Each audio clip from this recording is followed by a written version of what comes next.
তো আজকে আমরা বানাবো চিকেন মাকদুবা। মাকদুবা বানানোর জন্য আমরা প্রথমে চিকেনটাকে কেটে নেব। আচ্ছা, আমি এখানে চিকেন ব্রেস্ট পার্টটা ব্যবহার করব। আপনারা চাইলে বোনলেস চিকেনও ব্যবহার করতে পারেন। চিকেনটা কাটা হয়ে গেলে চিকেনটা ভালো মতো ওয়াশ করে আমি একটা পাতিলে চিকেনটাকে ভালো মতো বয়েল করে নেব। চিকেনটা বয়েল করা হয়ে গেলে চিকেনটা আমি এখন স্ট্রেনার করে নেব অ্যান্ড চিকেনটা ভালো মতো ওয়াশ করে নেব। ওয়াশ করে আমি চিকেনের বোনগুলো ফেলে দেবো অ্যান্ড চিকেনটাকে আমি চপ করে কেটে নেব। অন্যদিকে আমি কিছু পরিমাণ পেঁয়াজও চপ করে নেব।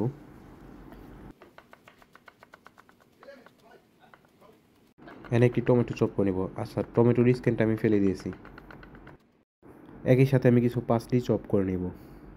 পাসলিটা চপ করা হয়ে গেলে আমি এখানে কিছু পরিমাণ সাফাত পাতা চপ করে নেব।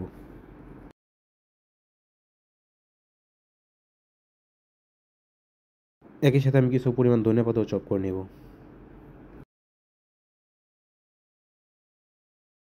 আমার ভেজিটেবলগুলো কাটা হয়ে গেছে।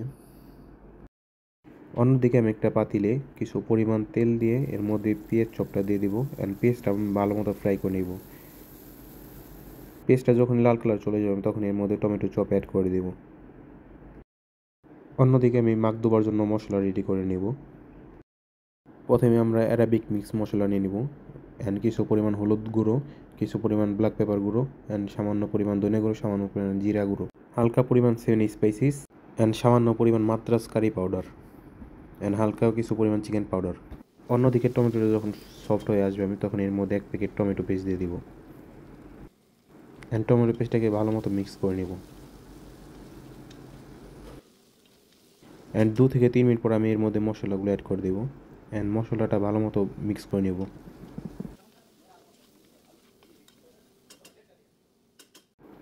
এর মধ্যে আমি এখন পরিমাণ মতো লবণ দিয়ে দিব অ্যান্ড যে চিকেনগুলো বয়েল করে চপ করে কেটে রেখেছিলাম সেই চিকেনগুলো দিয়ে দিব অ্যান্ড একই সাথে আমি এর মধ্যে পাসলি, ধনিয়া পাতা চপ অ্যান্ড সাবাত পাতা দিয়ে দেবো। সব কিছু আমি এখন ভালো মতো মিক্স করে 5 থেকে 7 মিনিটের জন্য কুক করে নেব।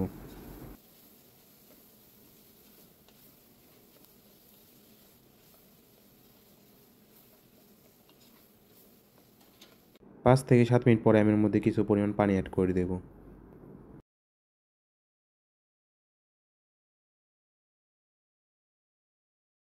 কয়েক পিস ড্রাই ব্ল্যাক লেমন দিয়ে দিব।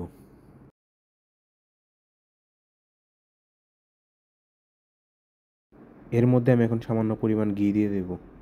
আচ্ছা, আমি এখানে বকরির দুধের ঘিটা ব্যবহার করেছি।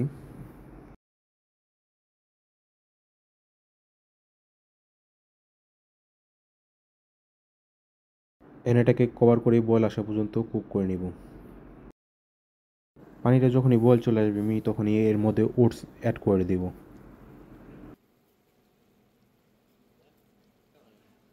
একটি উইক্সের মাধ্যমে আমি এটি ভালো মতো মিক্স করে নিব।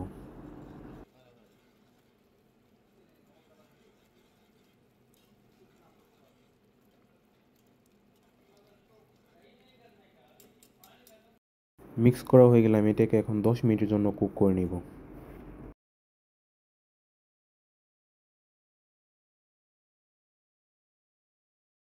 10 মিনিটের জন্য কুক করে নিলে আমার মাকদুবাটা রেডি হয়ে যাবে। 10 মিনিট পর আমি ঢাকনাটা খুলে মাকদুবাটা একটি প্লেটের মধ্যে ঢেলে নেব।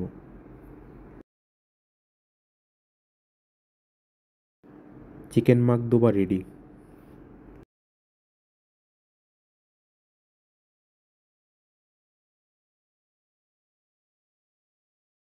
Please subscribe.